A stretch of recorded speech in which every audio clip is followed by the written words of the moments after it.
हम एक निवेदन करें आप लोगों को, अगर स्वीकार करें तो, कभी कोई विषम समस्या यदि आपके सामने खड़ी होती है, विषम समस्या जिसका कोई निराकरण हो ही नहीं रहा, सब दूर हाथ जोड़ लिए, सबसे कह लिए, सबको प्रणाम कर लिया, सबसे बोल दिया, सबसे विनय कर ली, तो भी वो समस्या मिटी नहीं रही है, तो हमारा निवेदन है 5 बेलपत्र, 5 दुर्वा, 5 कनेर के पुष्प शिव जी को समर्पित कर कर उसी 1 लोटे जल से 5 बार शंकर भगवान को जल चढ़ाना प्रारंभ करिए।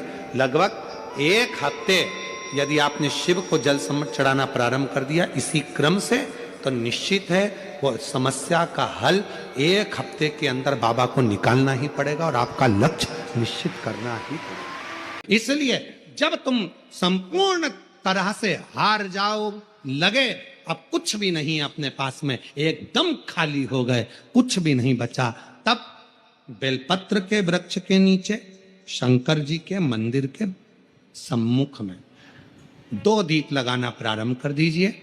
एक लंबी बाती का दीप, एक गोल बाती का दीप, एक शक्ति का, एक शिव का, दोनों दीप घी के दोनों सामने रखो, बाबा को प्रार्थना करो। शिव मंदिर में लगाने के बाद फिर बेलपत्री के वृक्ष के नीचे जाओ।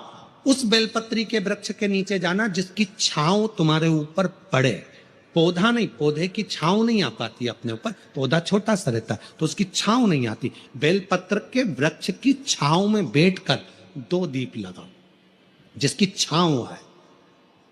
2 महीना नियम ले लो, शाम के समय पर दिन भर मेहनत करूंगा, परिश्रम करूंगा, अपने व्यापार को बढ़ाऊंगा, कर्म करूंगा, मेहनत करूंगा, और शाम को प्रदोष काल में मेरे घर का कोई भी व्यक्ति जाएगा, शिव मंदिर में 2 दीप और बेलपत्र के वृक्ष के नीचे 2 दीप लगाएगा। 2 महीना इंतजार करना, मेरा बाबा हाथ पकड़कर तुम्हें ऐसा दौड़ाएगा कि शिव अपने आप करुणा करने लगेगा। छोड़ता नहीं है शिव। दुनिया में एक दोस्त ऐसा है मेरा देव अधिदेव महादेव, दुनिया में एक मित्र ऐसे हैं मेरे शंकर भगवान जिन्होंने शंकर को अपना सर्वस्व मान लिया। दुनिया में शिव वो दोस्त हैं, वो मित्र हैं कि संसार के मित्र भले छोड़ दें पर मेरा महादेव अंतिम श्वास तक नहीं छोड़ता, हाथ पकड़ कर रखता। आपके घर में छोटा सा शिवलिंग विराजमान, निवेदन है जहां पर भी शिवलिंग आपके घर में विराजमान है, अगर छोटी सी कटोरी में एक बेलपत्र को आप नीचे रखिए, छोटी सी कटोरी उस बेलपत्र के ऊपर रखकर उसमें थोड़ा सा मधु, शहद, शंकर भगवान की साक्षी में शिव जी के सामने अगर शुक्रवार की शुक्रवार रखना प्रारंभ कर दो, धीरे धीरे संपदा की वृद्धि अपने आप होना प्रारंभ। बेलपत्री की मध्य पत्ती पर, बेलपत्री की बीच की पत्ती पर लगाया हुआ चंदन और पत्ती के 3 पत्तियों का जहां पर मिलन हुआ है उस जगह पर लगाया हुआ शहद शिव को जब चढ़ाया जाता है तो वो भाग्य की बेकार रेखा को भी बदल देता है, वो साधारण नहीं। शुक्रवार के दिन बेलपत्री के वृक्ष के नीचे बैठकर घृत का दिया लगाकर शरीर में जो रोग है उसका स्मरण कर कर शंकर जी से विनय कर कर, हे भोलेनाथ आपने शुक्र देवता को संजीवनी मंत्र दिया है तो क्या आप मेरे को वो मंत्र प्रदान नहीं करोगे? मेरे रोग, मेरी बीमारी, मेरे दुख को आप नहीं हरोगे? शिव से कहो ये शरीर आपने दिया है और भजन करने के लिए दिया है, स्मरण करने के लिए दिया है, कीर्तन करने के लिए दिया है, तो संभालोगे भी आप। और बेलपत्री की ओर मुख कर घी का दिया लगाकर महामृत्युंजय मंत्र का स्मरण कर लेने पर धीरे धीरे धीरे धीरे धीरे धीरे वो रोग समाप्ति की ओर आता चले जाता। विष्णु पुराण कहती है, स्कंद पुराण कहती है महाराज कि भगवान नारायण स्वयं इस जड़ के नीचे अपना विश्राम करते हैं महाराज, इस जड़ के नीचे। प्रयास करा करो एक चुटकी हल्दी, कितनी? मात्र एक चुटकी हल्दी। आंवले के वृक्ष के नीचे भगवान हरि हर महादेव, कौन से महादेव हैं? हरि हर महादेव के नाम से रखकर उस पर पूर्व मुख कर कर, पूर्व की ओर मुख कर कर जल समर्पित करना प्रारंभ कर दीजिए। आप अगर प्रयास करेंगे शुक्रवार की शुक्रवार करें या नवमी की नवमी करें, अष्टमी की अष्टमी करें, प्रदोष की प्रदोष कर लें। कोई व्यक्ति व्यसन में डूबने लगा, अपना लड़का, अपना बेटा जिसको आप मदिरा के नशे में देखना नहीं चाहते, अपना बेटा, अपना बच्चा जिसको आप व्यसन में नहीं देखना चाहते, और सूचना मिल रही है कि वो व्यसन कर रहा है, नशा कर रहा है, के परेशान हो गए, नशा मुक्ति केंद्र में छोड़कर आ गए, वो नशा छोड़ने को ही तैयार नहीं है।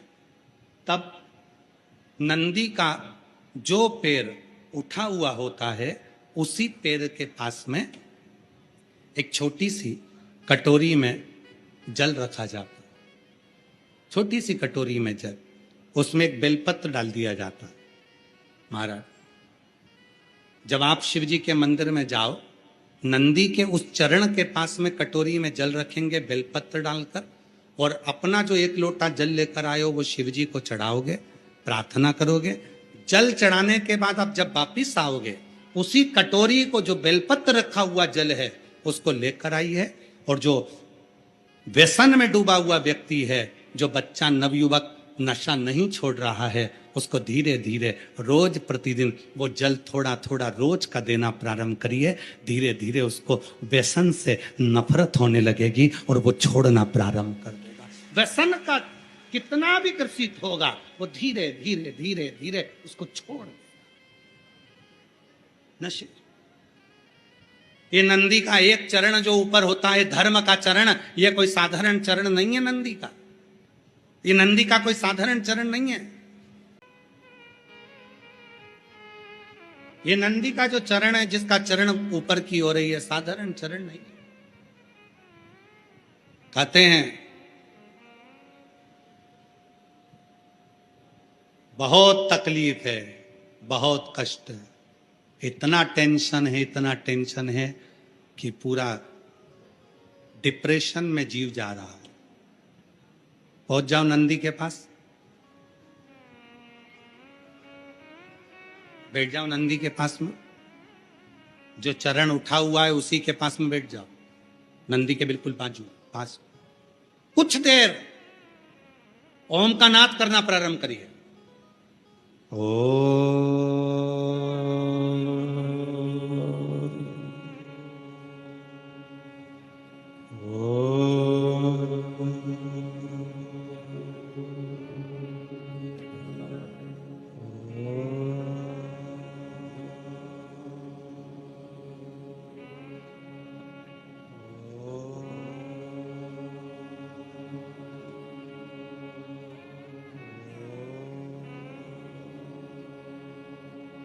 जब हम नंदी के चरण के पास में बैठकर ओम का नाद करते हैं, अभी अभी आप 2 क्षण के लिए, अगर आपके आमने सामने से कोई नहीं जा रहा हो तो आप बड़े प्रेम से, बहुत भाव के साथ अपना सीधा चरण थोड़ा सा खड़ा करिए, जितने जमीन पर बैठे हैं वो 2 क्षण के लिए बस कर देखिए। 2 क्षण के लिए सीधा चरण आगे करो और 5 बार ओम का नाद कर देखिए।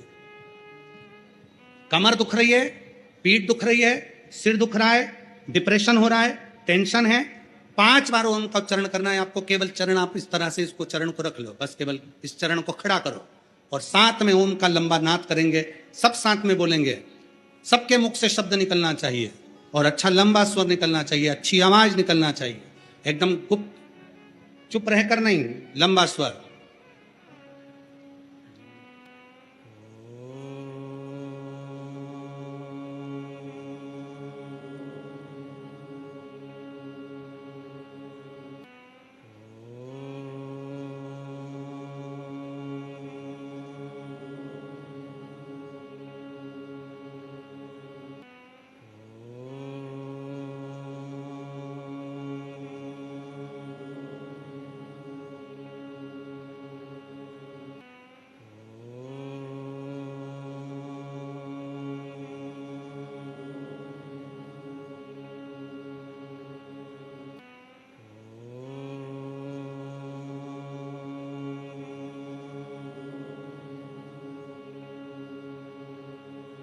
नमः शिवाय। आराम से बैठिए, नेत्र खोलकर स्मरण करिए। आपके जीवन का जो सुख होगा, आपको ऐसा महसूस होगा कि मैं एकदम हल्की हो गई, मेरे भीतर से कुछ निकल गया, जो मेरे भीतर का कुछ दर्द था, तकलीफ थी, वो समाप्त हो।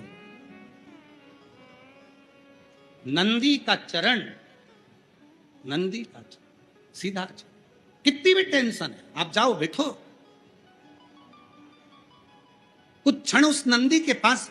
और अगर तुमको लगे कि मेरे घर में अशांति फैलती जा रही है, टेंशन ही टेंशन हो रहा है, जहां नंदी का सीधा चरण, जो ऊपर है नंदी का चरण, उसके चरण की रज थोड़ी सी लेकर आइए, अपने घर के दरवाजे पर उसका हाथ फेरना प्रारंभ करो। धीरे धीरे धीरे धीरे शांति महसूस। नंदी और शिवलिंग के बीच में एक सोमसूत्र होता है, वो सूत्र बंधे होने से नंदी से करी गई प्रार्थना शिव क्षण भर में सुन लेते हैं और हमारे दुखों को समाप्त करना प्रारंभ